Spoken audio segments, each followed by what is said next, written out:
Alrighty, let's put the carbs back together.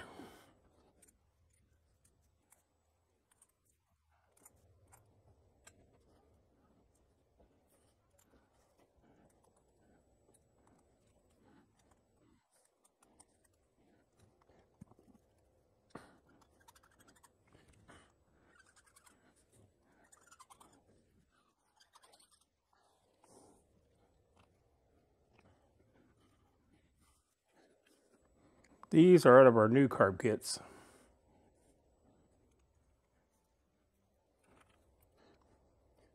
I did a review on this $29 carb kit. The fact that most of it won't fit in the carburetors is just pretty funny.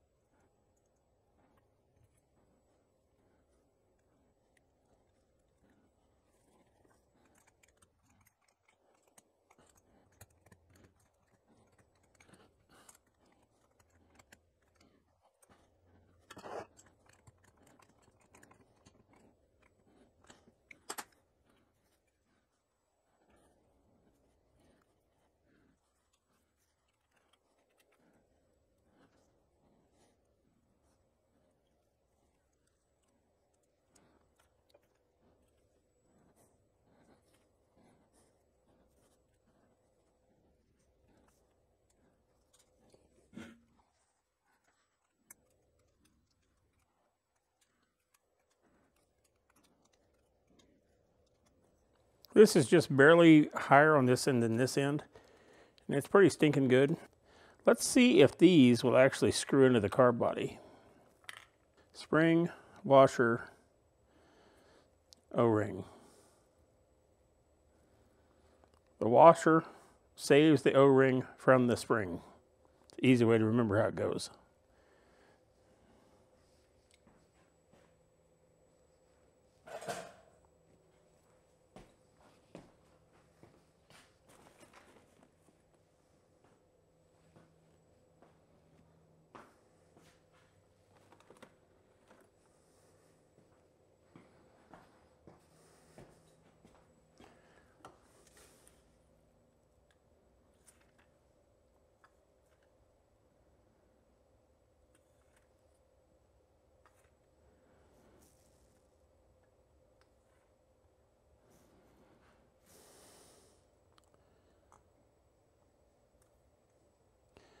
I'm going to put just a little bit of WD-40 onto these jets and down into the passages, because it may be a while before we put these carburetors back on. I have air cutoff valves ordered for these, but they won't be here for another week or so.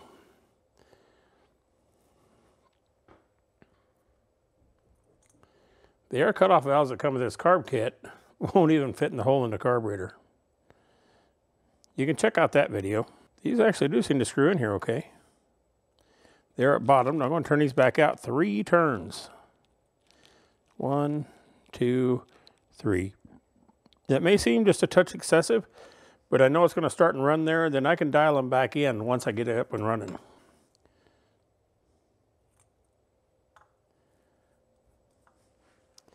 We'll turn this one down to the 2 bottoms and out 3 turns.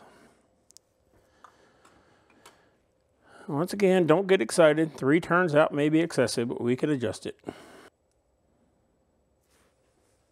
These are all set at 3 turns out. Our float levels are set. Our main jets are in. Our emulsion tubes are in. Our needle jet is in. Pilot jets are in and tight. And I'm telling you, fellas, these do not have to be super tight. Bottom out and seat them. That's all they need. Do the next guy a favor and don't torque them down severely tight. All right, we're ready to put our float bowls back on.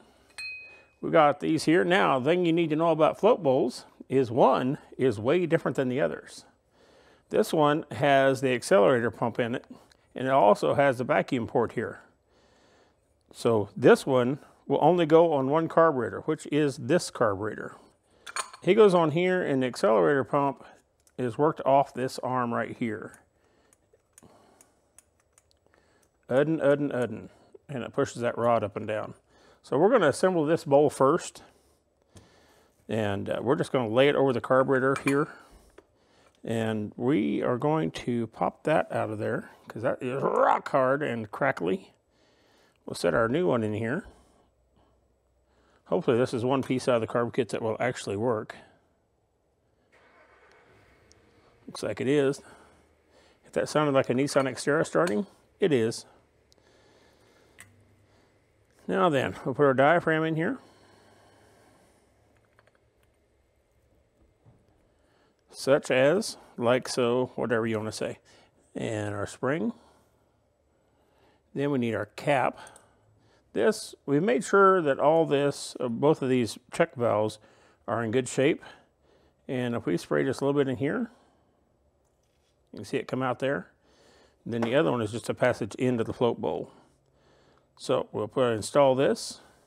These two go where the holes are, just in case somebody needed a further explanation on that. This uses the screws that are shorter than the float bowl screws. Should be easy enough to spot. You're going to have 12 long ones and 3 short ones. So we will use the snap-on screwdriver. You know, there's a lot of talk about snap-on tools and truck tools being expensive. They are expensive, but sometimes they're the absolute best tools you can get. This snap-on screwdriver has been with me for 30 years.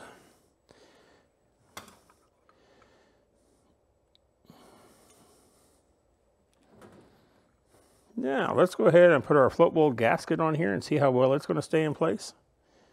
Probably not very well, considering we got WD-40 everywhere. Yep. She's about as true as any politician you ever seen. We also have one that goes here, and that seals up the output of the accelerator pump into the carburetor body. And this one feeds all of them.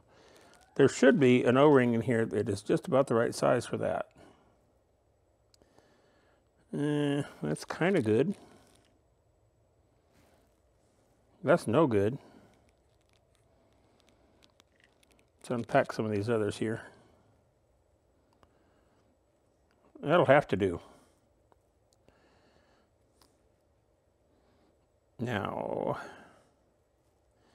what I typically do with these, whenever I get this gasket all lined up, sometimes you have to put grease in the hole, or in the gasket there.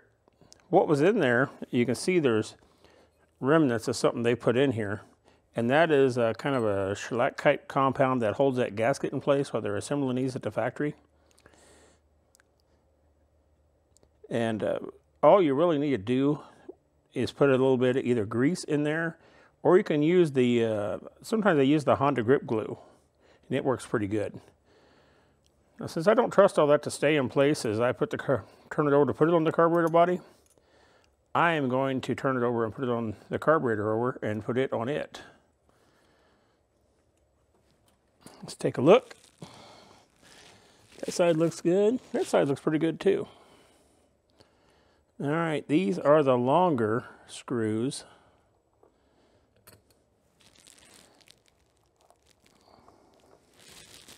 And they're the smaller ones. The larger ones hold the caps on the throttle, on the top of the carburetors. There's only 6 of those, 2 per carburetor. Well, I guess that'd be 8, wouldn't it? 2 per carburetor, where there's 3 that hold the float bowls on. I have to hold this one down because the accelerator pump spring is pushing back up. Once again, they do not have to be super duper tight. Same with these. All right, those are all together here. Let's flip them over and we can go ahead and put the tops on. We're going to go ahead and put all 4 of our little black hoo-hoo dillies in here.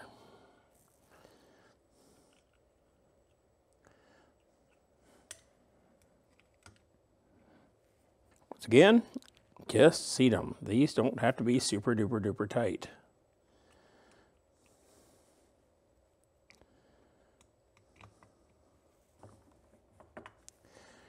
Alrighty. We're going to take and squirt just a little bit of WD-40 right down inside of our needle jets. What that's going to do is it's going to force the WD-40 to come out through those little tiny holes in the emulsion tube and also go down through the main jet. Since there may be a bit before I put these back together or on the bike and get them running, I want to make sure that nothing's going to gum up inside those passages. I did the same thing back here, and that'll kind of keep the emulsion portion of the idle jet or low speed jet taken care of too. It's got a little emulsifying end on it where air can mix with the fuel. We have these little gasket thingies. That's not them. This is another one. Goes in there. These have a lip on them. That lip goes up. This is your slide, and the spring that goes in it, slide, sets down in there like that. If you have to force it in, do something different. Spring has to set up over here and down in there. So if you just catch it and set that on, it works just like that.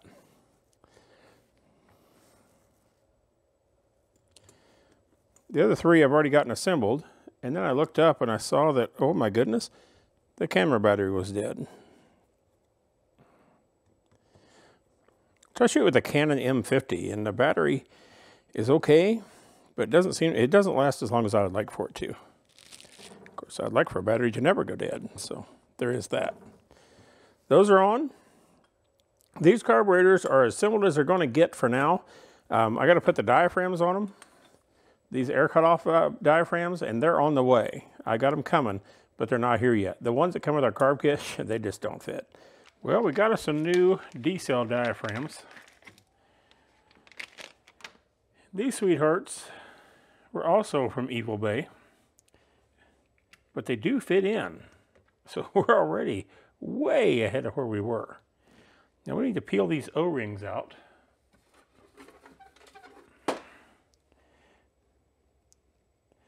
That I stuck in here.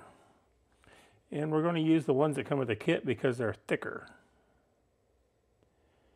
All right, there we go. Get rid of some springs here, get those apart.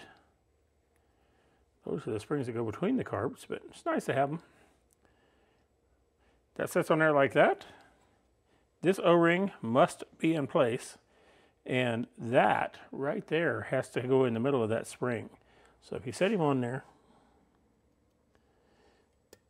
there it went. Now then, we're just going to shove this whole thing down. Something doesn't feel right.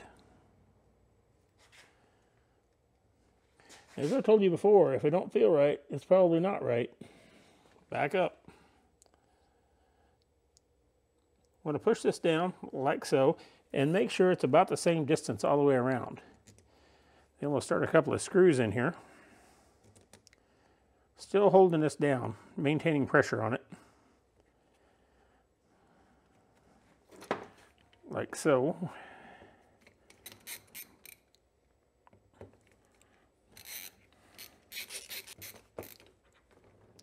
That's one D-cell valve installed.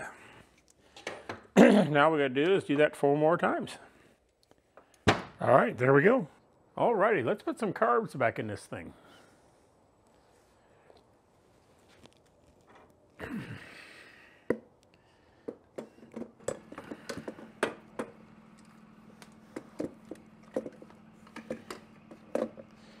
We're going to kind of set those in place, and we'll hook up some throttle cables. So our carbs are in, everything's hooked up. Let's see if she's actually going to sputter to life. We got a can mounted to the handlebars over here. So we're not using the actual fuel tank. We're using a bottle. We got the fuel tank remounted. I just haven't put gas in it yet.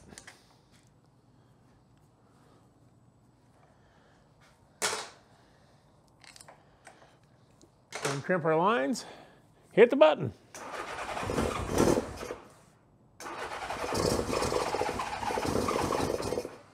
We got at least one cylinder trying. Let's give her some choke.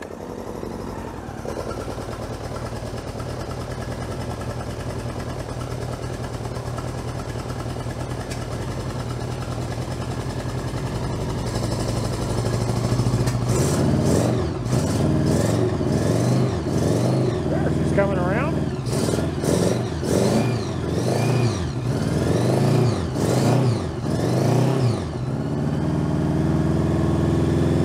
We got a lot of smoke.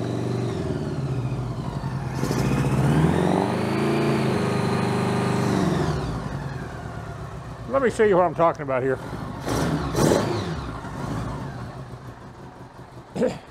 Keep this sweetheart running.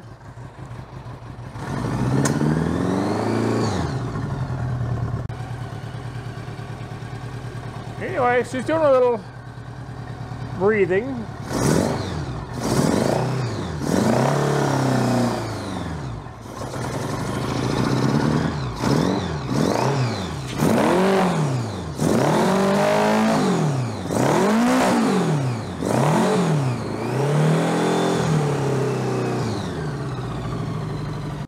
That's a pretty successful first test fire.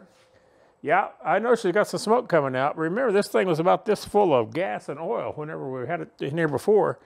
Let's see what happens.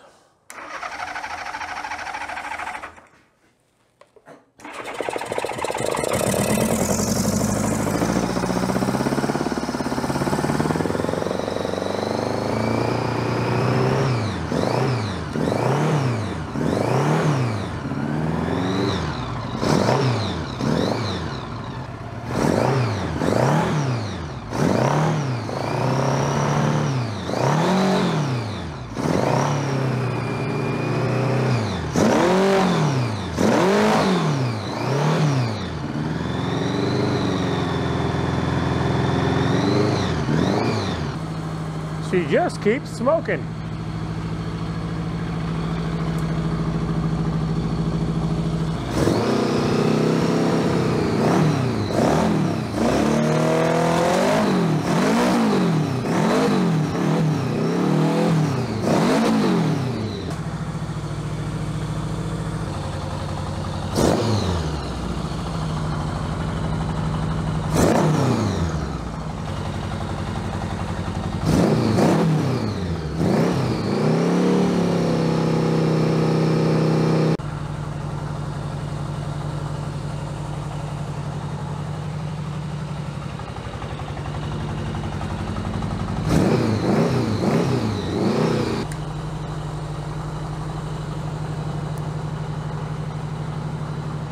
Alrighty, we're smoking a lot less than we were.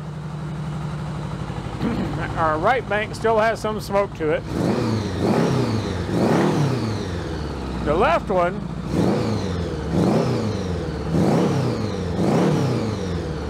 it really doesn't have much at all. So this is cleaning up. This is just a bunch of junk that was in the exhaust. It's all burning out.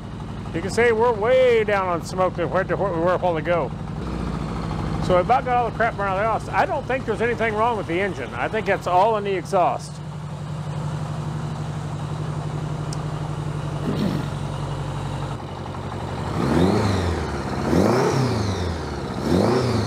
If you notice, that smoke is almost completely gone now.